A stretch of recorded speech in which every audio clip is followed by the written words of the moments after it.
No more mistakes. Cardinal and ordinal numbers in English. Hello, language learners. Today, we're diving into the fascinating world of English numbers. But wait, it's not as simple as 1, 2, 3. Today's focus will be on the common confusion between cardinal and ordinal numbers, specifically the misuse of cardinal numbers as ordinals.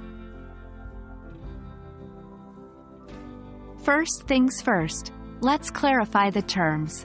Cardinal numbers refer to the quantity of something. That's your basic counting numbers, like 1, 2, 3, and so on. On the other hand, ordinal numbers indicate the position or order of things in a list or sequence. They are numbers like first, second, third, and so on. Now that we know the difference, let's look at where the confusion often occurs. People often misuse cardinal numbers when they should use ordinal numbers. For example, it's common to hear a mistake like, "I live on the 2th floor," when it should be, "I live on the 2nd floor." To avoid this, remember, when indicating a position or order in a sequence, always use ordinal numbers. Now let's turn those common mistakes into learning opportunities with some tips and tricks. 1.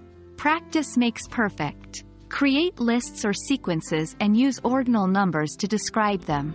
For example, in a list of your favorite movies, the first one is your most favorite, the second one is your second favorite, and so on. 2. Mind your prepositions. Phrases like "on the" often require an ordinal number. E.g., "I live on the 1st floor," not "I live on the 1 floor." 3. When in doubt, ask yourself, am I talking about a position in a sequence or a quantity? If it's a position, go for the ordinal. Alright, learners, that's a wrap on today's lesson about cardinal and ordinal numbers in English. Remember, it's all about understanding the order versus the quantity. Keep practicing, and soon you'll be using cardinals and ordinals like a pro.